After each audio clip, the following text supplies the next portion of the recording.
ऐसा नहीं है कि नहीं हो सकती है।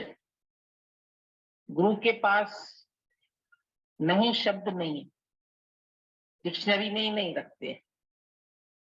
हमेशा तुम अपने आप को आशावादी बनाओ और जो बातें गुरु हमको कहता है उसके ऊपर हम चलने का अभ्यास करें, उन बातों को मानने का अभ्यास करें। भले तकलीफ होती है, कभी कभी ये मन आड़े आ जाता है और ये हमको पूरी तरह से समर्पित होने नहीं देता। वापस हमको संसार के सुख दिखाता है, माया के बंधन दिखाता है, अपनी कमियां दिखाता है और हमको कमजोर बनाने की कोशिश करता है। जैसे कर्ण था तो सूर्य पुत्र, लेकिन उसके जो सारथी था उसका, वो शल्य जो था, वो बार बार उसको उत्साह उसका कम करता था।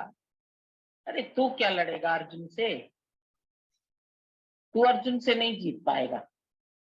कहाँ गांडीवधारी अर्जुन, कहाँ उसका सारथी कृष्ण, और कहाँ तू है, इनके सामने तो तू कुछ नहीं है। जब उसको ऐसी ऐसी बात बोलता था तो वो ढीला पड़ जाता था, कमजोर हो जाता था। इसी तरह से जो हमारा मन है ये हमको बार बार ढीला करने की कोशिश करता। अरे कहाँ तुम दुनिया से जीत पाओगे, कहाँ तुम गुरु से बराबरी करने चले हो, कहाँ तुम कर सकते हो, इनके पास तो परिस्थितियां सहज थी, हो गया।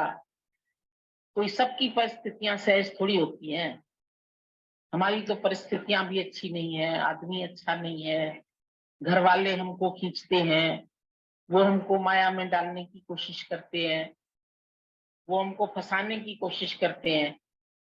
तो मन बार बार हमको कमजोर करने की कोशिश, गिराने की, और कंपेयर करके बार बार बताता है ना, कहाँ तो कृष्ण है, कहाँ तो गुरु है।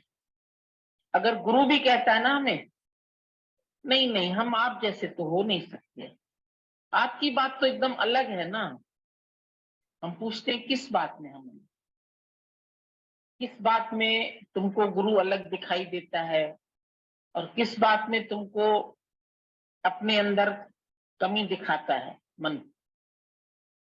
हकीकत में कर्ण कमजोर नहीं था, वो तो सूर्य पुत्र था और कुंती का पहला बेटा था।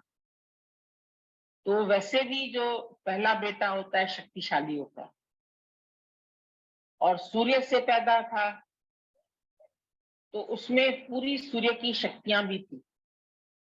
कवच कुंडल सहित पैदा हुआ था, सबको मालूम है। और शक्तिशाली होते हुए भी जो ये मन शल्य है, सारथी तुम्हारा, वो डराता है, वो बार बार तुमको कमजोर बनाता है, तुम नहीं कर पाओगे। फिर ये संसार भी तो है, घर की भी करें, हरि की भी करें, सबसे निभाएं, और फिर थोड़े से सुख ले लेंगे संसार के तो क्या हुआ, ये भी तो भगवान नहीं बनाए हैं, विषय सुख भी तो उसके ही दिए हुए हैं। तो थोड़ा सा भी हम मजे लेके, फिर उम्र तो पड़ी है ना अभी, हर एक को लगता है अभी तो उम्र पड़ी है।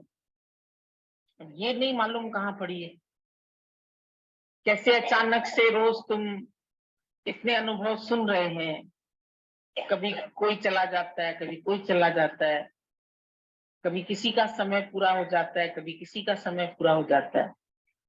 तो देख रहे हैं, सुन रहे हैं, समझ रहे हैं, लेकिन फिर अंदर से जो मन हमको कमजोर करता है उसकी बात हम ज्यादा मानते हैं और गुरु वाक्य सत्यम करते नहीं। गुरु रोज तुमको बोलता है बी ब्रेव, तुम शक्तिशाली है, तुम्हारे अंदर वही क्वालिटीज है। God made man into his own image, own likeness, own reflection. परमात्मा ने तुमको हूबहू अपने जैसा बनाया। सब लक्षण तुम्हारे अंदर वो हैं। ऐसा नहीं है कि वो शक्तियां तुम्हारे अंदर नहीं है, सुषुप्त अवस्था में है, पता नहीं है हमको। लेकिन जब हमको भी कृष्ण जैसा गुरु मिल जाता है और हम इस शल्य का साथ छोड़ दें, जो बार बार हमको कमजोर करने की कोशिश करता है, इसको हम छोड़ दें और गुरु की बात मान के चलें, जो हमको जिताएगा। है तो कुरुक्षेत्र, ये गीता कोई एक अर्जुन कृष्ण की नहीं है, लेकिन हर व्यक्ति अर्जुन अर्जुन है, क्योंकि अर्जित कर सकता है। हर एक में सामर्थ्य समान है। वो अपनी कितनी शक्तियों को यूज करता है और कितनी शक्तियों को लापरवाही से छोड़ दे। थोड़ी सी मन के अंदर लापरवाही जरूर है, आलस्य है, और वो आलस्य हमको बार बार सुला देता है। कोई बात नहीं, रहने दो, तुम तो इतना साथ भी नहीं कर पाते हो, गुरु के साथ नहीं रहते हो, तुम्हारे बाल बच्चे हैं, तुम्हारे सामने ग्रस्त है, तुमको उनको कमा के खिलाना है, तुम्हें मेहनत करनी है, तुम तो गृहस्थी आदमी हो। तो गृहस्थी कौन नहीं था? अर्जुन गृहस्थी नहीं था, राजा जनक गृहस्थी नहीं था, कृष्ण गृहस्थी नहीं था। 16,108 रानियां, बताओ, एक एक के घर में जाते जाते ही उम्र पूरी हो जाए उसकी, इतना बड़ा उसका गृहस्थ। तो ये एक वीकनेस है हमारी, कमजोरी है, जो हम मन की बात सुन लें। और weakness is death, strength is life and weakness is death. जब तुम्हारे अंदर वीकनेस आ जाती है तो तुम मर जाते हैं उसी समय। विवेकानंद ने बोला, कमजोर होके 1000 वर्ष जीने से अच्छा है एक दिन भी बहादुर होके मर जाओ। बहादुर होके दुश्मनों का सामना करो, चलो तुम्हारी सेना कम है तो ज्यादा में ज्यादा युद्ध में मारे जाओगे। अर्जुन को भी भगवान ने यही बोला कि अगर तुम युद्ध में मारे भी जाओगे तो भी वीर होके तो मरे, कायर होके तो अपने घर में तो नहीं छिप गए ना। तो ये तो वीरों का गहना है। तुम युद्ध से भाग क्यों रहे हैं? तुम्हारे सामने अपोजिशन आई है तो अपोजिशन से तुम डरते क्यों हैं? माया अपोजिट खड़ी है, हर एक के सामने खड़ी है। अब वो किस रूप में खड़ी है, हर एक की माया अलग अलग है। किसी के घर वाले तेज है, किसी के पास गरीबी है, किसी के पास शरीर में शक्ति नहीं है, किसी के पास ज्ञान इतना नहीं है, तुरंत गुरु नहीं मिला है। ये हो सकता है कि अलग अलग तरह से सबके पास जीवन में परीक्षाएं आती है, पर गुरु तो हमको साहस देता है, गुरु तो हमको सहयोग देता है। गुरु तो कहता है मैं उसके पक्ष में हूं, अगर कोई मेरी शरण लेता है तो मैं उसके योगक्षेम का भार उठाता हूं। बोला सर्व कर्मान परित्यज्य सर्व धर्मान संन्यस्य, केवल बोल दिया मामेकम शरणम व्रज, कुछ नहीं करना तुझे, मैं जो एक ही हूं उसकी शरण पकड़ लो, उसके आगे तुम समर्पित हो जाओ। जब तुम समर्पित हो गए तो फिर उसके बाद तो गुरु का काम है कनेक्शन जोड़ना, फिर उसकी संभाल करना, कैसे तुम्हारा योग हो जाए परमात्मा से, ओम से, कैसे तुम अपने स्वरूप में स्थित हो जाओ। यहाँ पर है खुद ठीक से पहचान पाए कि क्या ज्ञान है मेरे जीवन का, कैसे ज्ञान बन सकता है, ज्ञान के लिए कौन सी धारणा में चलना है, इसके लिए अंदर में जतन रखो। जरूर जो है थोड़ा सा अपना पुरुषार्थ इसी को कहते हैं, अपनी कृपा भी इसी को कहते हैं। सत्संग में आए तो ये जरूर समझना, केवल आना जाना नहीं होना चाहिए। कल भी इतनी अच्छी बात चली, अभी भी कहीं हम इस भ्रम में तो नहीं जी रहे भगवान हमें कहीं बाहर मिलेगा, बाहर ढूंढना है, भगवान को बाहर जान करके उसे पाने के लिए यत्न करना, साधनों में ही अटके रहना, या हमने ठीक से बात समझ ली है? कल बोला था ना, जो प्रभु दूर नहीं, तू पाथलेस है, एफर्टलेस है, डिजायरलेस है, सेक्सलेस है, जिसको पाने का रास्ता ऐसा है, उसके लिए हमने जतन कर रहे हैं कि नहीं? ज्ञान के वचन में खुद का अभ्यास बहुत जरूरी है। श्रवण के बाद अपना मनन, अपने से प्रेम, अपना जीवन करने का शौक, और जैसे तपने के लिए स्वयं की तैयारी। जैसे रोटी को बनाने के लिए हम खुद ही आग लगाते हैं ना, खुद ही अंगीठी लगाते हैं। सब्जी बनाने के लिए खुद ही सबसे पहले चूल्हे का इंतजाम करते हैं। आग निकले भले ही तपिश निकले कोई बात नहीं। ऐसे ही खुद को गढ़ने के लिए हमको ये व्यवस्था, तो अभी कोई कुछ कहता है सुनता है तो उसमें भी परेशान होके आ जाते हैं। अरे वो तपाना चाह रहे हैं तुम्हें, कोई कुछ बोल रहा है, तुमको कुछ तपस्या लगे अपने जीवन की, सुनने में तपस्या लगे, आने में तपस्या लगे, कुछ जाने में तपस्या लगे। और जो ठंडे ठंडे आते जाते हैं सत्संग में, तो हम देखते हैं वो फिर ऐसे ही ठंडे ही रहे आते। और एक अपने इर्द गिर्द ये भट्टियां जलाता है। सबसे पहले नियम के सत्संग में आने की भट्टी, इसमें भी बड़े उसको जतन करने पड़ते हैं। घर परिवार के बहुत बातों को साधना पड़ता है। छोटे बच्चे होते हैं तो पूरी सेवाओं को तत्परता से सुबह उठ के करना पड़ता है। अभी तो हम देखते हैं कि बदल गया है, आप लोग 10-15 साल पुराने हो गए हैं, बच्चे सबके बड़े हो गए, कितनों के बच्चे तो सेट होकर के कहीं दूसरे ही शहर चले गए, कोई कहीं चले गए, कोई कैसे। अब वो चीज एक बाल कांड खत्म हो गया जीवन का। वो तो जो नए थोड़े से कुछ नए आते हैं सत्संग में, फिर छोटी उम्र के आते हैं, उनके लिए तपस्या होती है। आपकी वो तपस्या तो दूर, अब तो बल्कि कभी कभी घर वाले धक्का मार के और कहते हैं जाओ सत्संग, काय को यहाँ बैठे हो, क्योंकि वो जानते हैं यहाँ बैठेंगे तो खनखनाएंगी, कुछ ना कुछ गलत वातावरण कर देंगे। उल्टा वो और तुम्हें कहते हैं, यानी वो तपस्या तो तुमने कर ली पूरी, तुम बड़े नहीं गड़े वो अलग बात है, पर तपस्या तो वो तो खत्म हो गई। कोई रोकता तो होगा नहीं किसी को। एक आध घर से कभी कभी कोई बात आती होगी तो आती होगी, तो आमतौर पर आप सत्संग के लिए फ्री हैं। सत्संग में आने वाली पहली तपस्या, ये कहते थे 5 अग्नि जलती है ज्ञान में आने के बाद। पहली अग्नि सबसे पहले अपने घर परिवार की, और उससे भी पहले अपने मन की अग्नि। मन को भाजा है ये बात है, कहाँ भाने देता है, टालता रहता है, आऊंगा जाऊंगा सत्संग। देखो कितने कितने कहने के बाद, मनामने के बाद तो आके सत्संग से जुड़ता है। बिना ज्ञान के तो उसे दुनियादारी, जिम्मेदारी बातें यही सब बहुत अच्छी दिखती थी।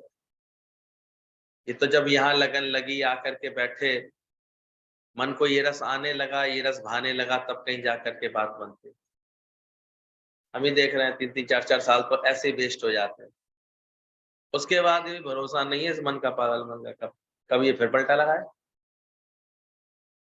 इमोशंस में आकर के चलो लग रहा है इसको सत्संग समझू, सत्संग समझू, फिर ये, पर जो एक ऐसी कृपा बनाए रखता है अपने ऊपर, नहीं अब लो नसानी, अब ना नसनी। अब तक तो गंवाई सो गंवाई मैंने, पर अब नहीं गंवाऊंगा, गंवाने दिया। अब मैं अपनी सही मंजिल को पाके रहूंगा, अपने सच्चिदानंद स्वरूप को पाके रहूंगा। तो मेरा आनंद मुझसे कभी भी अब कोई बिछड़ नहीं जाए। अब मेरा आनंद केवल विषयों के अधीन ना रह जाए, सत्य के अधीन हो जाए, ज्ञान के अधीन हो जाए। तो ये अपने मन की अग्नि, फिर विकारों की अग्नि, फिर ऐसे घर परिवार के लोगों की अग्नि, चौथी फिर गुरु की आज्ञा की अग्नि, वो भी अग्नि का काम करती है, यानी तपाती है। गुरु कभी किसी बात की प्रेरणा देता है, कुछ काम की प्रेरणा देता है, कभी किसी विकार में को हटाने के लिए गुरु को ठक ठोक भी करनी पड़ती है, तो वो भी एक अग्नि का काम करती है। और उसके बाद साधक के जीवन में हमेशा रहनी चाहिए निष्काम कार्य की अग्नि। ठंडा होकर बैठ नहीं जाना चाहिए। हम तो बहुतों को देख रहे हैं, उनके जीवन बेचारे इन अग्नियों का अनुभव ही नहीं कर पाए तो पकेंगे कैसे? तब कैसे होगा? तो ये इसका आवश्यक इसका हिस्सा है। जीवन गढ़ ही नहीं पाएगा, जीवन में वो चीज निकलेगी नहीं तो तुम ऐसे अपने अनुभव को बढ़ाते नहीं जाओगे, अपने अनुभव को, ज्ञान का शेयर नहीं करोगे किसी से, वो अनुभव तुम्हारा बनेगा नहीं।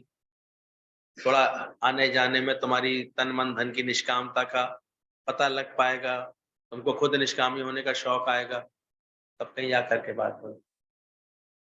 ये तो हर जगह मन की आदत होती है, अपना सुख ले आओ, अपने आराम में जाओ।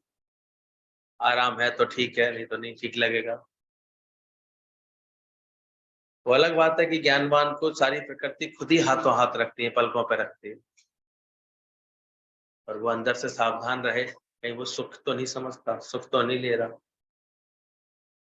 इसी को बोला गया कि ज्ञान के बाद दूसरे में सुख मानना, और ज्ञानी क्या समझता है, मैं आनंद स्वरूप, सब सुख मेरी परछाई मात्र है। अज्ञानी के लिए कल बोला गया था, कुत्ता जैसे हड्डी में सुख समझता है, वो हड्डी चूसता रहता है, सोचता हड्डी में से रस निकल रहा है हड्डी में। और इसके विपरीत ज्ञानी हर वक्त इस भाव में भरपूर रहता है कि सुख तो मेरी परछाई, यानी उसके अंतर मन में ज्ञान से ऐसा सुख बन जाता है कि बाहर का जो भी सांसारिक जिसको सुख समझती है दुनिया, वो उसको परछाई मात्र दिखाई देते, मेरी ही परछाई है, मैं ही तो सब परछाई है मेरी। इसलिए सदा भरपूर, सदा अपने प्रेम में, लगन में, सदा अपने गुरु ज्ञान में ऐसे भरपूर रहता है वो। आज का पॉइंट है कर्मों द्वारा अंतःकरण की शुद्धि। मैं ऐसे कर्म करूंगा, मैं ये करूंगा, उस समय अपना अंतःकरण शुद्ध करूंगा। वो शास्त्र पढ़ करके, ये सब पढ़ करके इसी निष्कर्ष पे आता है कि मैं कर्म करूंगा तो मेरा अंतःकरण शुद्ध होगा, तब जाके मुझे परमात्मा की प्राप्ति होगी। वो तरह तरह के जतन करता है, कभी पूजा पाठ के रूप में, कभी अनुष्ठानों के रूप में, कभी व्रत नियमों के रूप में, कभी और किसी बात के रूप में, तो इन कर्मों में लग जाता है। पर जिसके अंदर ज्ञान पक्का होता है वो ये जानता है, कोट कर्म बंधन के मूल। कितने भी कर्म है, कैसा भी कर्म है, वो बंधन में ही डालेगा। करोड़ से करोड़ कर्म भी कर लेंगे तो अभी बंधन के ही मूल रहेंगे। आत्म साक्षात्कार होने पर ही बंधन खत्म होता है। कर्मी तो आवे कपड़ा, कर्मों से तो और बल्कि मेरे बंधन तैयार होंगे। तमोगुण से तमोगुणी बंधन, रजोगुण से रजोगुणी, सतोगुण से सतोगुणी बंधन तैयार हो जाए। इसलिए ज्ञान के बाद सावधान रहता है ज्ञानी। अपने अंतर्मन में ये विचार करता रहता है, कोट कर्म बंधन के मूल, सब बंधन में डालने वाले हैं। आत्माकार होने पर ही बंधन है ही नहीं, और वो जल्दी से अपने को आत्माकार बनाता है। ब्रह्माकार वृत्ति मेरी जागती है, उठत बैठत सोवत जागत अपने आत्म निश्चय में, चिंतन में रहता है, कोई समझ में रहता है। कल किसी ने बड़ा अच्छा एक प्रसंग सुनाया, कैसे एक गरीब ब्राह्मण था, थोड़ा कभी कोई प्रारब्ध होती है, किसी की कमी रहती है हमेशा जीवन में, पत्नी के बहुत ताने झगड़े हमेशा घर में होते थे, बच्चे भी हमेशा उसको कोसते रहते थे, झगड़ते रहते थे। आदमी कर तो उतना ही पाता है जितनी उसकी अपनी प्रारब्ध लिखी होती है, पहुंचा तो उतना ही पाता है। ब्राह्मण था, पहले तो ब्राह्मणों के पास कोई बाहर की सेवा भी नहीं होती थी, भिक्षा से, कोई देव अनुष्ठान से जो कुछ प्राप्ति हो जाती थी उसी से गुजारा करते थे। तो उसको बड़ा अंदर में से कलेश करती रहती थी उसके पर, जबरदस्ती उसको कहती थी और लेके आओ, मांग के लेके आओ। वो था निष्काम, अंदर से कुछ नहीं मांगता था, कभी किसी से किसी बात के लिए कहता नहीं था। जो सहज किसी का भाव आ जाए तो मिल जाए तो ठीक। एक्चुअली ब्राह्मण धर्म तो यही है, इसमें मांग नहीं आ जाए अंदर। लोग सहज अपने प्रेम, अपनी उदारता से देते हैं, और वो उनके हित की बात सोचता है, वो उनका कल्याण कराता है। तो घर से झगड़ करके जब वो कलेश से बचने के लिए अंतर मन में ऐसा वैराग्य लेकर के कि क्या फायदा है ऐसे जीवन का, जंगल में निकल गया। चलो इस जीवन को, अगर ये शरीर जो है किसी हिंसक पशु के भी काम आ जाए तो ठीक, रोज रोज के कलेश से तो झंझट छूटे। हो जाता है मन में, जब कभी बहुत अति होती है तो मन में यहाँ तक ख्याल आ जाता। वो चल दिया जंगल की तरफ, निर्द्वंद वो तो जंगल में घुसता जा रहा था, चला जा रहा था। शेर का एक स्थान था, मांद बनी हुई थी, शेर उसमें गुफा में आराम कर रहा था और शेर के द्वार पर एक हंस बैठा करता था। उस शेर का जैसे पहरेदार था, चौकीदार था।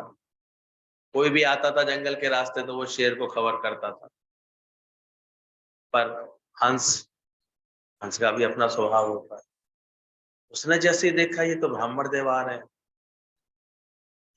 उसको ज्ञात था उसको 11 का दिन है, 11 का दिन है तो ये ब्राह्मण देव खुद चल करके इस साइड आ रहे हैं।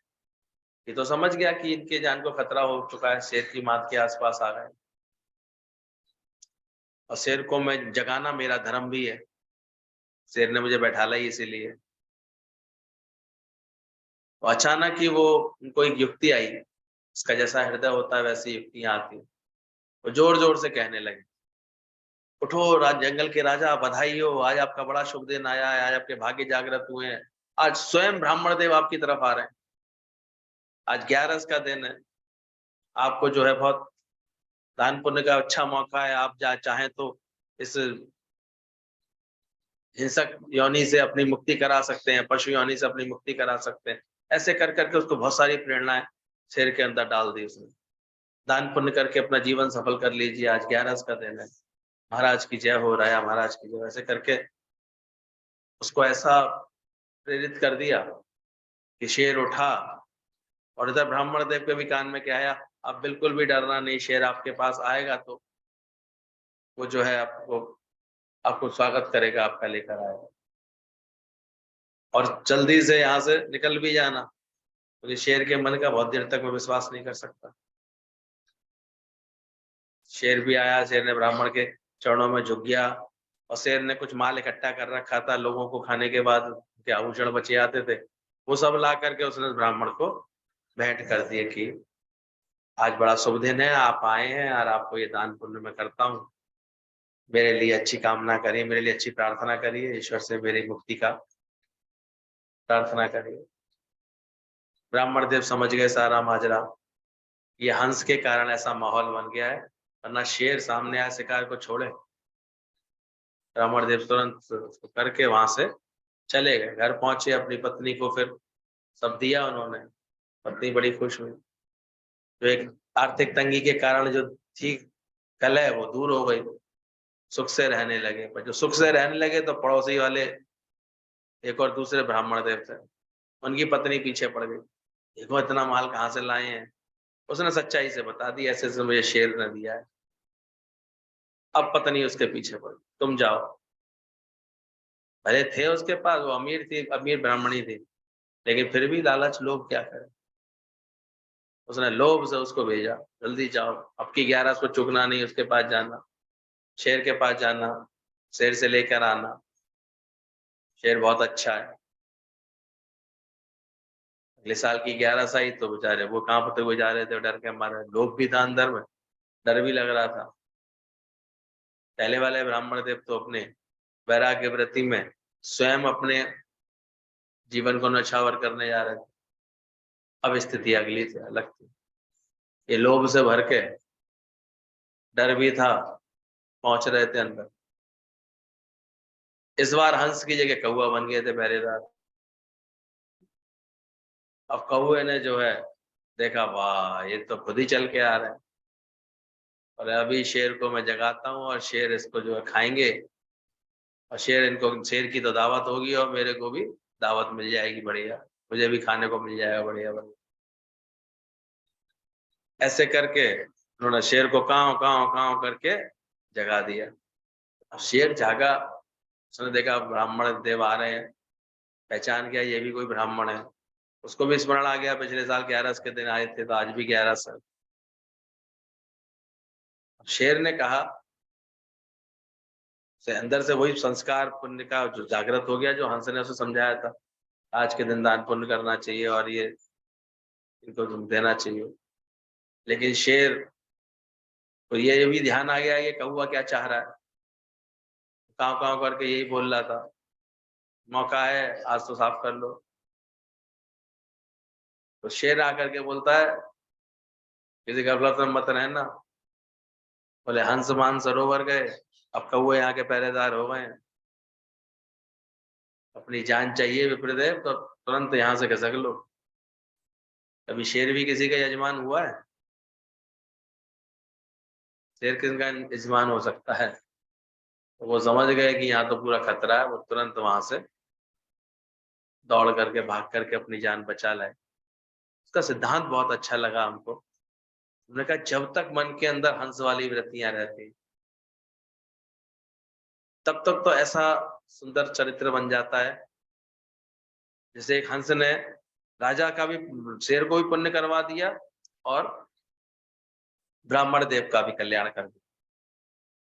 उसने ऐसी युक्ति से कार्य किया, सबको सुख पहुंचा दिया और खुद भी अपने हंस होने के धर्म का लाज रख ली। और कौवे कैसे होते हैं? कौवे क्या करते हैं? वो हमेशा किसी को नुकसान कैसे पहुंचे ये योजना बनाते रहते, किसी को कष्ट कैसे पहुंचे ये योजना बनाते, कोई तकलीफ में कैसे आए ये योजना बनाते रहते, इसको दुख कैसे मिले, इसको कष्ट कैसे मिले। तो देखना हम अभी तक कौन सी वृत्ति में रहते हैं। मुझे सुख मिल जाए, बाकी किसी को कैसा भी कष्ट पहुंचे, कुछ भी पहुंचे। एक तो इस समझ वाले होते हैं और एक हंस बन रहे होते हैं। तो सत्संग यही एक प्रयास है, काग पलट गुरु हंसा कीना। गुरु हमें कौवे से बदल करके हंस की वाली प्रवृत्ति में रखता है। तो ये समझ देता है कि अगर अंतःकरण तुम्हारा शुद्ध होगा तो इस समझ के साथ होगा, आत्माकार होने पर ही तुम्हारा बंधन छूटेगा। और इसीलिए ज्ञान का अभ्यास अगर सही करते हैं तो हमारा अंतःकरण शुद्ध होता है। हालांकि कर्मों से भी हमारे अंतःकरण की शुद्धता जुड़ी हुई है, लेकिन फिर हम इसी में ही अटके रहे आते हैं बिना ज्ञान के। अब ये कर लें, अब ये कर लें, ये कर लें, आज ये पूजा है, आज ये व्रत है, आज ये हवन है।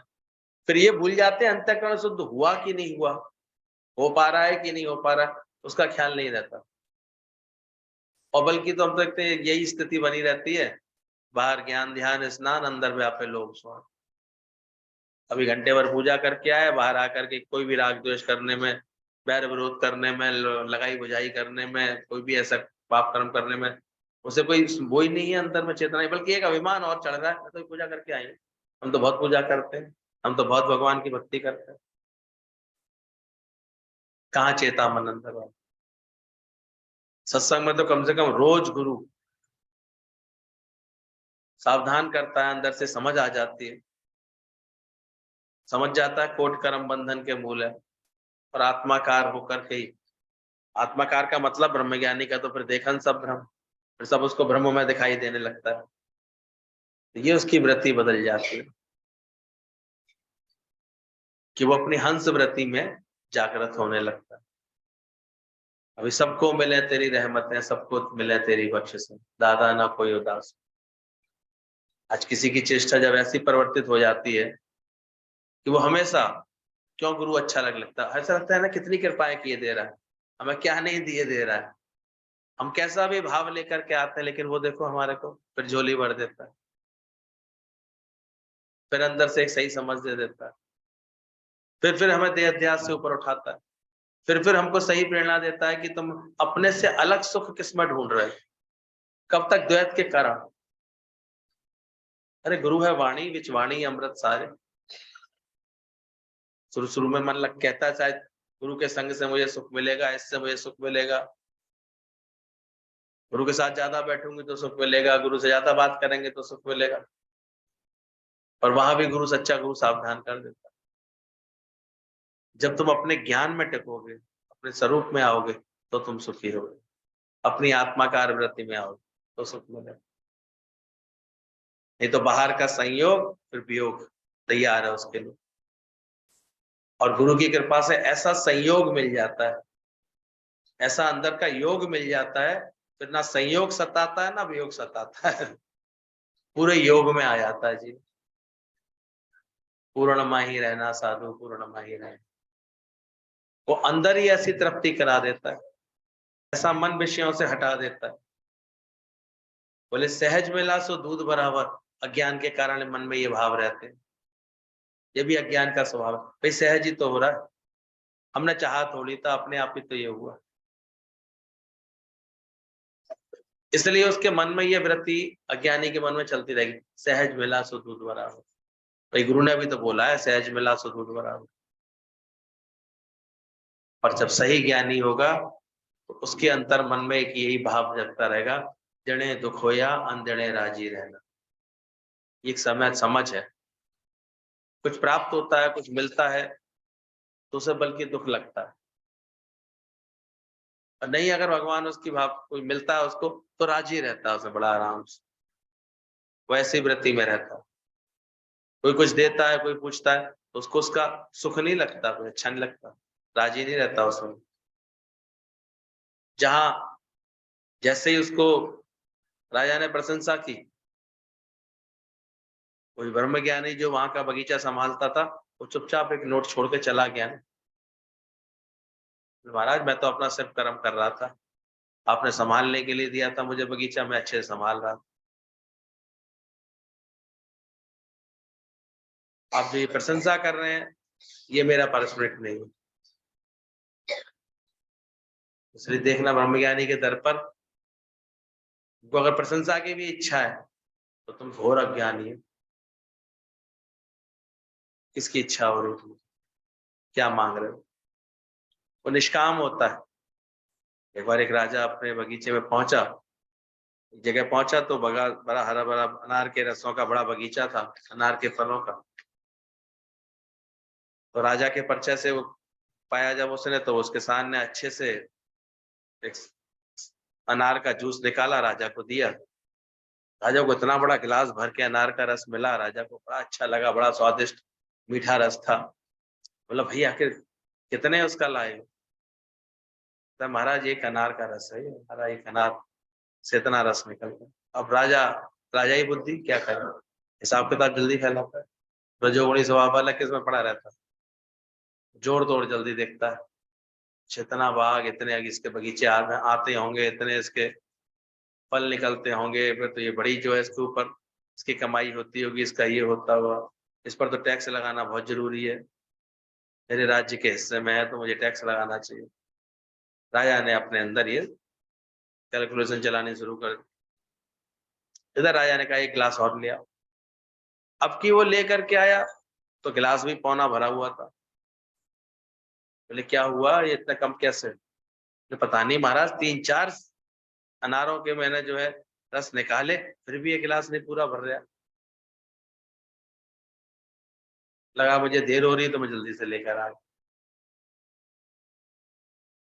राजा ने वजीर की तरफ देखा, ये क्या मतलब, अभी तो एक ही अनार में इतना सारा पूरा गिलास भर गया था। अब ये वजीर बुद्धिमान था, बोले महाराज अभी आप क्या बात कर रहे थे? तब तक ये निष्काम भाव से परमात्मा का खेल चल रहा था ना, तब तक तो बहुत भरपूर था, बहुत मिलता। अभी आपके अंदर आ गई चतुराई, होटल टैक्स लगाने की भावना आ गई, तो फलों ने भी रस देना ध्यान नहीं। एक स्वतंत्र पनपते हैं, फलते फूलते हैं, उनके जीवन अच्छे बने। और एक बहुत ज्यादा ऐसे ये होना चाहिए, ये होना चाहिए, ऐसे करना चाहिए, ऐसे करना चाहिए, हम देखते हैं फिर कैसे धीरे धीरे उनके अंदर के विकास ही रुक जाते हैं। और एक खुद पे कृपा करके अपना विकास करता रहता है, उसका जीवन विकसित हो जाता है, अच्छा हो जाता है, एक सही गुरु के सहारे चलता रहता है। और एक दुनिया के हाथों हाथ बिठाए, कभी इसकी सलाह पर, कभी उसकी सलाह पर, कभी इसकी सलाह पर चलता रहता है। उसके जीवन का तो एक समय तो ऐसा आया था, सारा रस ही खत्म हो जाता, मिलता क्या? और ज्ञान की साधना करता है गुरु के अंडर में, तो पा रस, उसका और उल्टा रस पा लेता है, फिर तो बना रस, उसका रस बना रहता है, खत्म नहीं होता उसका। ज्ञानी के मन सदा आनंद। तो हमेशा विचार करना, एक होता है सहज मिला सो दूध बराबर, इसको भी गीता भगवान ने अज्ञान की दृष्टि में रखा लिस्ट में। लेकिन ज्ञानवान कैसे वैराग्य वृत्ति में रहता है? जिणे दुख होया अंधिणे राजी रहना, मिलने में रंज ना मिलने में राजी। बल्कि कुछ मिलता है उसको, मान सम्मान जैसे कुछ मिलती भी है ना, तो उसे रंज होता है, मतलब उसको भाती नहीं है वो सब चीज। ज्ञानी को आदर सत्कार ये सब अंदर से नहीं भाता। ना मिले तो राजी, छुपा रहने में उसको बड़ा राजी रहता है, खुश रहता है, क्योंकि वो जानता है जैसे पर निराकार परमात्मा तू छुपा हुआ सब कुछ भलाइयां करके भी, ऐसे ही गुरु भी, ज्ञानी भी ऐसे छुपा रहता है। मेरा कर्म ना जाने कोई, मेरा भेद ना जाने कोई, ऐसी भावना में रहता है। जनवाने का बतलाने का उसको अंदर से शौक नहीं आता, अंदर से उसको नहीं खुशी आती। फिर बोला माया में सुख मानना ये अज्ञान की निशानी। संसार में सुख समझना, माया में सुख समझना। और ज्ञानी क्या समझता है? माया निकम्मी है आनंद की भेंट में। Money is in useless in comparison to God. वो इस आनंद के लिए कहता है ये माया निकम्मी। ये आनंद तो मैं ब्रह्म ज्ञान से ले सकता हूं, माया से नहीं सकता। और अज्ञान में फिर भी बना रहता है कि माया से सुख मानता है, ये हो जाएगा तो और सुख हो जाएंगे, ये हो जाएगा तो और सुख। इसलिए सुख मांगत दुख आगे आवत। उसके घड़ी घड़ी उसके जीवन में कामनाओं के कारण दुख बने रहते हैं। रोज उसका मन चलता रहता है, रोज उसका मन दुखी होता है। वो माया में सुख मानता है, वो माया निकम्मी है आनंद की भेंट में, ये जानता है ज्ञानी। अज्ञानी सोचता है विकारों से छूटने के लिए प्याज लहसुन छोड़ो। वो बाहर के इन बातों को छोड़ने को सोचता है कि इससे मेरा अंतःकरण शुद्ध हो जाएगा तो मुझे भगवान मिल जाए। ये छोड़ो, ये नहीं करना चाहिए, बदकर्म होते हैं, ये ऐसे होते हैं। और ज्ञानी फिर वही जानता है। ज्ञानवान जो होता है विकारों सहित शरीर भूलता है, मैं ना। वो विकारों का अधिकार ही खत्म कर देता है, दिला देता है उसको। वो पूरा विकारों सहित ही शरीर ही भूल जाता है। वो विकारों को उनका सही अधिकार दिला देता है। ये भी सत्संग समझ करके बात समझ में आती है। अज्ञानी का मोह तो उसको रुलाता ही रहेगा, परेशानी करता रहेगा। टूटे दसन बचन नहीं आवे, सोवा गई मुकंते, और ममता तू ना गई मेरे। उसके कार्यक्रम केवल मैं मेरे के लिए होते हैं सारे सब। गुरु कितनी प्रेरणा देता रहे, उसके जीवन से सत्संग का नियम, ये सब नियम उसके नहीं बन पाते। सत्संग तो कहेगा अच्छा होता है, गुरु का मिलना बहुत अच्छा लगता है, गुरु बोलता तू भी कर मेरे ऐसा काम, तो नहीं करेगा, क्योंकि वहां तो तन मन धन की कुर्बानी है, कैसे कर। तो ध्यान रखना ही है, विकारों से छूटने के लिए वो ये बाहर के उपाय सोचता रहेगा।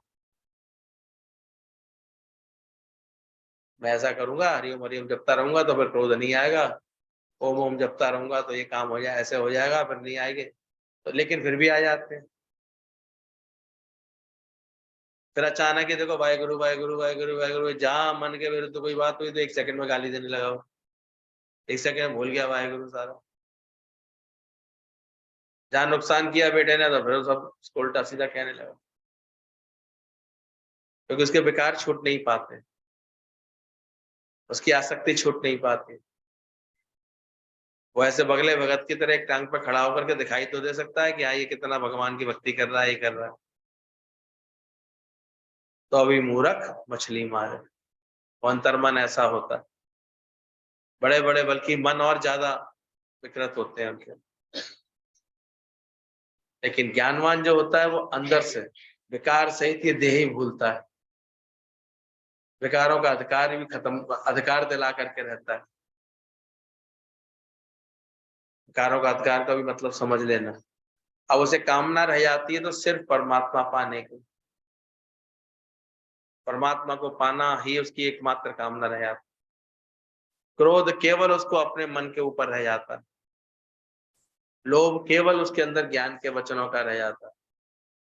कि और अच्छा और ज्ञान कहाँ से मिलेगा, और गुरु का प्रेम कैसे मिल सकता है, और गुरु के निकट कैसे जा सकता हूँ। और उसके अंदर में लोभ होगा तो ज्ञान के वचनों का, कामना होगी तो केवल परमात्मा को पानी, काम क्रोध लोभ मोह अहंकार रह जाएगा। अहंकार तो उसका शुद्ध चैतन्य स्वरूप होने का अहंकार रहेगा उसके अंदर, वो अंदर से और कोई अहंकार नहीं करता। अज्ञानी शरीर का अहंकार करेगा और ज्ञानवान हमेशा किसका करेगा, शुद्ध स्वरूप आत्मा के शुद्ध अहंकार में रहेगा। थोड़ा वो हठ योग से इंद्रियों को बस में करता है, दमन करता है। यह ज्ञान की पहचान है। जहाँ बड़े बाहर की कठोर तब जब तब साधना करते हैं ना, पर मन से कबहू ना बिख्या डरे, इस देही से बहु साधना करे। मन से बेकार फिर भी नहीं डरते आगे। फिर बात वहीं की वहीं रह जाती है। पहले घर परिवार में रह रहा था तो वहां लोभ था उसके अंदर, संत बन जाता है, आश्रम आश्रम बनाने का लोभ शुरू हो जाता है, शिष्य सेवक बढ़ाने का लोभ शुरू हो जाता है, दान दान दक्षिणा का खेल शुरू हो जाता है उसके अंदर, लोभ वहीं का वहीं रहता है उसके। बात वैसे की वैसी रहती है। जरा कोई कुछ ऐसे गलत व्यवहार करे तो क्रोध वैसा का वैसे ही आएगा उसका। ममता वैसे की वैसी बनी रह जाती है, आसानी से छूटती नहीं। इसी में फिर झगड़े होते हैं, शिष्य लोग बाद में झगड़े करते हैं, उससे माल हमारा, बांटता है अपने घर वालों को, देता है अपने घर वालों को। पर क्या करे, मोह के कारण उसको, उससे ऐसे ही कर्म होते रहते हैं, झगड़े बनते रहते हैं कि बेकार छूटते नहीं अंदर से। तो ये बोला वो लोग हठ योग से बलात्कार से इंद्रियों को दमन करते हैं, और ज्ञानी का बोला गया सहज योग वैराग्य से खटाई रहती है उसके अंदर। इसलिए सामने ये आदर्श है हमारे, इनको ज्ञानवान कहते हैं। बाद में स्थिति ये हो गई कि चवन्नी अठन्नी का भेद भी नहीं समझ पाते थे, इतना मन निरीक्षा। और ऐसे ज्ञान यज्ञ में लगे लगे ही पूरा जीवन चलता रहा, इतनी पदार्थ अभाव नहीं अंदर से कि सास हैरान हो गई कि 5 साल हो गए इसने तो कुछ भी एक चीज भी खरीदी नहीं है, ली नहीं। सोचो जरा, या तो महीने में एक आध बार बाजार नहीं घूमे तो मुझे तो लगता है बेकार जीवन है, क्या फायदा। यहाँ हुआ हूँ, आज यहाँ फंक्शन हो रहा है, यहाँ चले जाऊं, देखा हूँ, करे हूँ, इसी में ही रस आता रहता है कि आज ये फंक्शन होगा। तो फिक्स नहीं रहती, आज हमारे यहाँ सावन आ गया, हरे रंग की साड़ी पहननी है, करवा चौथ आ गया तो लाल रंग की साड़ी पहननी है, कोई मर गया जी गया इसके लिए सफेद रंग के कपड़े भी रखने हैं। सबरे उस पे चलते रहते, मन इसी में घूमता रहता है, अब क्या पहनना, अभी क्या कहना है, क्या खाना है, क्या लेना है। तो हठ योग से वो इंद्रियों को बस में करता है, लेकिन ज्ञानवान को सहज योग वैराग। कभी हम पुरानी कैसेट्स कबीर गुरु जी की निकाल के देखते हैं, बाद में तो जो गुरु जी का आकर्षण रूप था वो अलग ही था, लेकिन जब निष्काम रूप था, मैंने 2 बार अपनी पुरानी कैसेटें देखी। एक जॉर्जेट की साड़ी वो सुबह से पहनते थे, और 3-3 4-4 जगह सत्संग की मीटिंग्स होती थी उनकी, वो उसी में ही रहते थे। आसान नहीं होता था, सुबह से निकल के सुबह 9 से 11 का सत्संग पूरा करना, फिर कहीं भोजन प्रसादी होती थी तो वहां बैठ करके सबको सुख देना, प्रेम देना, सबके मन की बातों को हरते रहना, फिर शाम को 4 से 6 का सत्संग पूरा करना, फिर उसके बाद कहीं जाना, वहां सत्संग की महफिल जमाना, रात तक रहते थे। मतलब इतना अंदर से इस कार्य का शौक। और अभी तो देखो, जाने की लगन भी है, जाना भी चाह रहे हैं, आधा पौना घंटा यूं ही वेस्ट। सत्संग का समय 4 बजे का, 6 बजे तक पहुंचेंगे, क्या सत्संग कर रहे हैं, मजाक सा लगता है मुझे। अरे पहले पूरा वैराग्य लेकर के सत्संग तो कर लो कुछ समय से, जीवन में ये आ जाए अंदर से। अभ्यास नहीं है, प्रैक्टिस नहीं है, तो हम देखते हैं निखार भी नहीं आता, या कोई ऐसे ही आ जाएगा, नहीं नहीं, मैं पहले आती तो मुझे भजन गाना ही गाना, पहले गाना तो सीख ले, प्रैक्टिस करती है कभी, लय तो सही बना पहले अंदर से, सही भाव से तो गाए अंदर से, पहले प्रैक्टिस करनी पड़ेगी, कोई एक दिन में थोड़ी आ जाए, करते करते अभ्यास के होगा बस। बुरा तो 1 सेकंड लग जाएगा अगर माइक देने के बाद ले लिया जाए तो, बुरा बड़ी जल्दी लगता है। ये नहीं देख रहे कि गा कितना गलत रही थी, अकल में ये नहीं आती मैं कहीं ना कहीं सुर में नहीं, सही सुर नहीं लग रहा, तो सीख लेती, समझ लेती, कैच कर लेते उसको जल्दी से, प्रैक्टिस करते फिर उस चीज की। जब ज्ञान वैराग्य का लगन होगी तब ऐसी बातें समझ में जल्दी आए, ऐसा भाव आता है तुरंत उसको सुधार करने का, उसको अच्छा करने का, ऐसे भाव आएंगे अंदर से। वो आपस कोई कछु ना जनावे, सोई पंडित फिर जुड़ ना पावे। कुछ जनवाने के लिए नहीं आता गुरु के पास, वो हमेशा और निमाड़ा होता चला है। चरण धूल तेरे जन की होवा, वो गुरु तो क्या, गुरु के जितने प्रेमी जन होते सबकी चरण की धूल होगा, सबके आगे निमाड़ा हो जाएगा वो, नम्रता रखे। बाकी तो हम तो देखते हैं जो नहीं संभालते, नहीं समझते, गुरु के आगे तो फिर भी चलो वो शांति में, नम्रता में, लेकिन जैसे ही गुरु जो है, गुरु के अलावा और किसी ने कोई कुछ कह के देख लो उनसे, सीधे झगड़े की टोन में बात करते हैं। उन्हें टेंशन हो जाती है, इसने क्यों बोला मुझसे, ये कौन होती है मुझसे कहने वाली, इनने क्यों कह दिया, पता नहीं कहाँ चला जाता है ज्ञान इन सब। ये अंदर में नम्रता खुद के नहीं है ना, खुद अहम बुद्धि, तभी बोला गया अधिक अहम बुद्धि बाधे, और बढ़ जाती है वो। अगर समय पर हमने अपनी बुद्धि को सही नहीं रखा, ज्ञान का सही नहीं समझा, तो और अधिक अहम बुद्धि बढ़ जाती है। इसलिए बोला गया है हार पड़े हो स्वामी के द्वारे, है क्या हठयोग वो रास्ता नहीं है, वो अज्ञान है। जब तक हठयोग चल रहा है मन के अंदर, वो एक साधन जरूर है, साधन है, अपने को हठ पूर्वक भी रोको, साधन है, लेकिन ये भी ध्यान रखना जो कार्य ज्ञान और वैराग्य से सहज होगा, वो हठ योगी उसे हठ पूर्वक करेगा बस। और लेकिन स्थिति हठ योग को जो है अज्ञान की श्रेणी में रखा।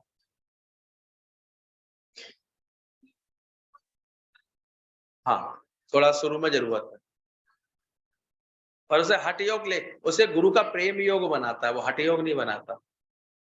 वो ऐसे अच्छी अच्छी प्रेरणाओं को, आग्रहों को अपने गुरु का प्रेम योग बनाता है, वो हठ पूर्वक नहीं रहता, वो इसका अहम नहीं पालता। हठ योग में तो अहम आएगा ही आएगा,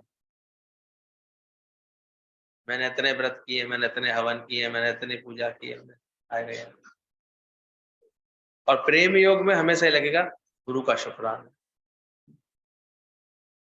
वो हमेशा शुक्रगुजारी में रहे, वो शुक्राने करता रहेगा हमेशा ऐसे। अब जीवन से बड़े कार्य होंगे उसके, हनुमान जी का क्या जीवन, क्यों इतना सुंदर कांड पूरा बोला जाता है, कार्य इतने बड़े बड़े जो कोई संभव नहीं दूसरा कर पाए, जो वही हनुमान जी कर पाए, लेकिन उसके बाद ही वो कहलाए हनुमान, क्योंकि हनन कर लिया था अपना मान। इतना बड़ा कार्य सीता की खोज करने के बाद, जब सभा में जब सब लोग बैठे हुए थे, सारे वानर लौट आए थे, हनुमान जी लास्ट में चुपचाप गर्दन नीचे किए बैठे थे। जब जामवन ने उनके विषय में बताया कि ये सारा कार्य आपके भक्त हनुमान ने किया है, और हनुमान, जब राम जी ने उनको आग्रह से आगे बुलाया, आगे तो आओ हनुमान, तब आए वो। और तब भी केवल एक ही बात कि आप भी प्रभु कैसी बात कह रहे हैं, मैं कहाँ से कर सकता हूँ, ये तो आपकी मुद्रिका का कमाल था, ये तो जो आपकी कृपा लेके गया था, आपका आशीर्वाद लेके गया था, इससे संभव हुआ। तो ये भक्त की यही एक पहचान रहती है, उसे कभी लगेगा ही नहीं कि उसने कुछ किया। जो जाने मैं कुछ करता, तब लग गर्व जोन में फिरता, जो ये जाने मुझसे कुछ होए, तब उसको सुख ना ही कोई। ज्ञान तो यही है, इसके विपरीत चलोगे तो वो अज्ञानी कहलाएगा, फिर अज्ञान आ जाएगा। तो समझना इस बात को, यानी गुरु को ग्रंथ मान करके शास्त्र पढ़ना, इसको भी बोला अज्ञान। दुनिया में जाओ आजकल, अब 10 पाठशाही तक तो बादशाही तक तो चलती रही वो गुरु परंपरा, लेकिन उसके बाद देखा कि लोग जो हैं, भीड़ तो बहुत हो गई सिख धर्म को मानने वाली, लेकिन आचरण इतना ऊंचा नहीं कोई समझ पा रहा। तो हर गुरुद्वारे में गुरु ग्रंथ साहब को गुरु बना दिया। फिर उन्होंने ग्रंथ को गुरु के समान मानो, क्योंकि इसमें हमारे गुरु की आज्ञाएं हैं, सारी गुरु की सारी टीचिंग्स इसमें, इसलिए इसको गुरु ग्रंथ। जबकि उसका असली अर्थ यही था, गुरु ग्रंथ जी, ग्रंथ, गुरु को ग्रंथ मानना था। वो क्या गया उल्टा, ग्रंथ को क्या मान लिया गया। शब्द यही बोला तो गुरु नानक के मुख से निकला, गुरु गोविंद सिंह के मुख से निकला था लास्ट में, गुरु ग्रंथ जी मानिया प्रकट गोरा की देह, लखना जचाए अलख को, तो उसी में लख ले, उसमें लख ले। तो वो एक इशारे में ये बात कह रहे थे कि ये पुस्तक बन जाने के बाद ये मत समझना कि इसमें ज्ञान आ गया, ज्ञान तो अभी भी गुरु की कृपा से ही मिलता है। वो ये इशारा दे रहे थे कि गुरु ग्रंथ जी मानिया, गुरु को ही ग्रंथ मानना। पर बात के अनुयायियों ने कितनी आसानी से ग्रंथ को गुरु मान करके, अब बस गुरु ग्रंथ साहब के आगे ही वो अपना माथा टेकेंगे, उसके आगे ही करेंगे, बाकी बात छूट गई सारी। सिमरन तो लिए बैठे होंगे, गुरु जी कहते हैं देखो सिमरन ही है। हम लोगों के संग एक पाठ गए गुरु जी एक बार गुरुद्वारे में, बोले आपके यहाँ सिमरन क्या होता है, क्या किसको सिमरन कहते हैं। सिमर सिमर सिमरता सुख पाया। बोला ये जो नाम याद करते हैं ना हम लोग, दिन भर सिमरन ही करते हैं, माला लेके बैठते हैं, उसको याद करते हैं परमात्मा को, ये सिमरन। गुरु जी ने कहा, उनको प्यार से बताया गुरु जी ने उसी समय, बोले आपके यहाँ तो ये सुंदर बात लिखी हुई है ना, उस दिन वचन भी वही निकला हुआ था, सिमर सिमर सिमर ता सुख पाए, आप विसर्जन होए तो सिमरन कहिए सो। लिखी भी उन्होंने ही थी वो लाइन, वो हर दिन एक वचन निकालते हैं, और उसके बाद भी कोई उसके अर्थ में थोड़ी टिका हुआ है। क्योंकि अज्ञान के कारण क्या हो गया, उन्होंने जो ग्रंथ को गुरु मान करके शास्त्रों को पढ़ना शुरू कर दिया बस।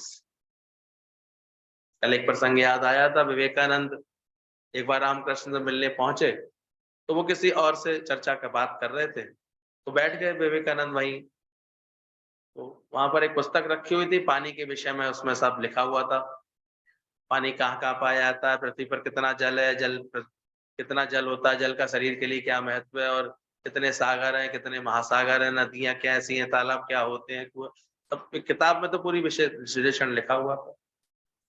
और विवेकानंद इतने विद्वान थे कि वो बड़ी जल्दी किताब पढ़ते थे, उनकी बिल्कुल फोटो मेमोरी कैसे उनकी मेमोरी थी फोटोग्राफिक, जो पढ़ते थे छपे आता था उनके अंदर, उनके लिए कहा जाता था ये बात। तो उन्होंने थोड़ी देर में सरसरी तरह से पूरी किताब वो पढ़ ली। जब वो रामकृष्ण फ्री हुए तो उन्होंने देख लिया था ये किताब पढ़ रहा है, कोई बात नहीं, आया है बैठा है कुछ पढ़ रहा है, एटलीस्ट टाइम तो वेस्ट नहीं कर रहा अपना। गुरु भी ये देखता है कि गुरु के दर पर आए हो, जरूरी थोड़ी उसी समय गुरु मिल जाएगा। हम आपसे मिलने आए थे, आप मिले नहीं, क्यों भाई तुम टाइम ले रखा था क्या, तुम क्या बंधा हुआ है गुरु क्या तुमसे। आओ अपनी साधना में लगो, गुरु कब कृपा करेगा,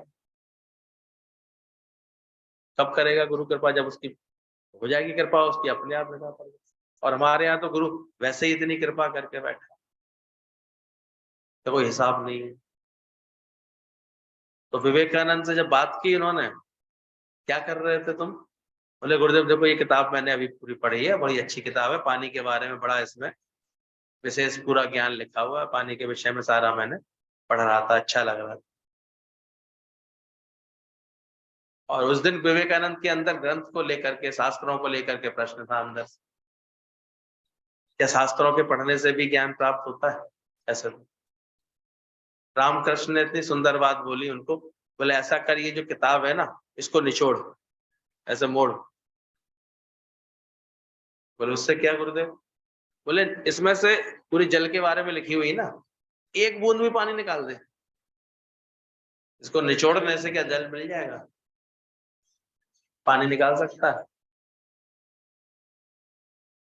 तब विवेकानंद को ये बात समझ में आई। बोले ऐसे ही ज्ञान तो मिलेगा अनुभवी से, इसलिए हमारे दादा भगवान कहते हैं अनुभव का ज्ञान। Your own experience the only teacher, यहां तक बोल दिया गया। दादा का तो बड़ा फेमस है ये श्यामदास पान का, कि तुम्हारा ही अनुभव तुम्हारा टीचर है। तुम अनुभव क्या बना रहे? आज गुरु के जीवन में क्या है? सब अनुभव ही तो है, वो अनुभव बता रहे होते हैं केवल। तो बोले इस तरह से शास्त्रों में ज्ञान नहीं है, शास्त्रों में प्रभु के विषय में बातें हैं। जैसे किताब में जल के विषय में सब कुछ लिखा हुआ है ना, और जल नहीं निकल सकता। जो बहुत बुद्धिवादी आते हैं ना, बड़े मुश्किल से ये बात समझ पाते हैं। सही कह रहा हूँ?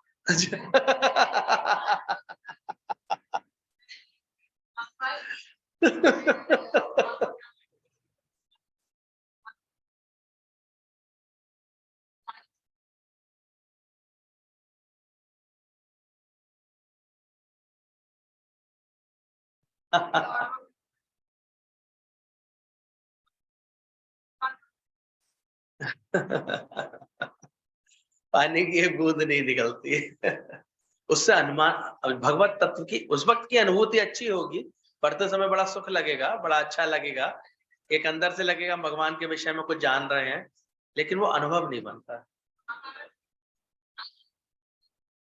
कोई बात, अब गुरु का प्रेम ग्रंथ पढ़ लो तो सब कुछ मिल जाएगा। सही बात है, इसलिए गुरु प्रेम का ग्रंथ जो पढ़ लेता है, तो बोले ग्रंथ को गुरु मान करके पढ़ता है वो अज्ञान की तरह हो जाता है। और गुरु मानियो ग्रंथ प्रगट गुरा की देह, गुरु के मुख में ही ग्रंथ समाये हुए हैं। गुरुमुख गुरुमुख नादों गुरुमुख ग्रंथ वेदों गुरुमुख रहा समाई। गुरु के मुख में ही सारे नाद हैं, सारे ग्रंथ हैं, सारे वेद हैं, सारे शास्त्र हैं। जो ऐसा जानता है कि सब कुछ मेरे गुरु के मुख में समाये हुए, गुरुमुख रहा समाई। और गुरुमुख नाम झपे एक बार, वो गुरु के मुख से वो ज्ञान का कैच करते हैं, सत्संग के वचनों को कैच करते हैं। तो ऐसी प्रवृत्ति में जो रहते हैं वो ज्ञानवान होते, बाकी अज्ञानी तो यहीं छोड़ जाता है। आपके गुरु जी की कोई किताब हो तो दे देना, हमें हंसी आती है। से क्या दें? सामने आ, थोड़ा प्यार बढ़े, थोड़ा तेरे अंदर की निष्कामता बढ़े, तो तेरे अंदर का अहंकार टूटे। ये तो किताब पढ़ के तो फिर से एक नए सिरे का अहंकारी बन जाएगा। मैंने तो ये वाली किताब भी पढ़ी है, मैं तो ये भी जानता हूँ, ये भी जानता।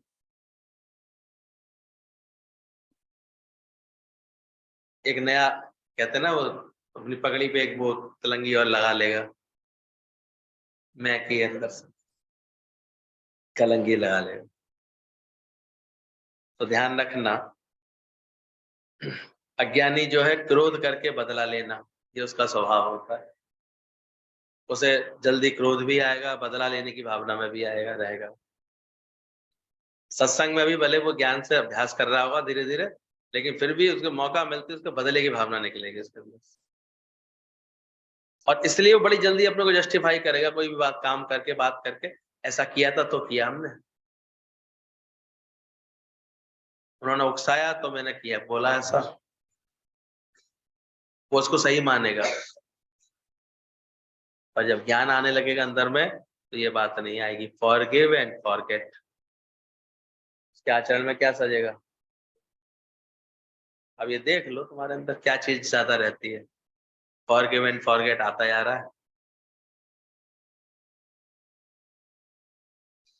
क्षमा वीरस्य भूषणम, वो सबको क्षमा कर सकता है बड़े आराम से।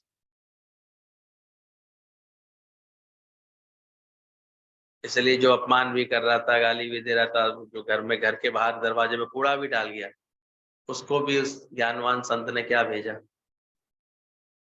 अच्छे अच्छे मीठे मीठे फल उसको, उसी की जिस बाल्टी में कूड़ा भर के रख गया था, उसी को साफ करके उसमें भर के उस टोकरी में उसको भिजवाए, क्योंकि उसके अंदर आता ही नहीं किसी के लिए।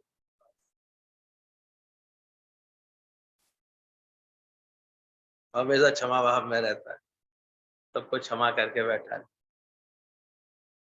इसलिए उसके अंदर हमेशा विनम्रता का एटीट्यूड रहता है। सीखता भी है, बहुत अच्छे से सीखता है, समझता है, सारे कार्य अच्छे कर, लेकिन उसके अंदर हमेशा क्षमा भाव है। क्या हाल है, क्या बता रही है?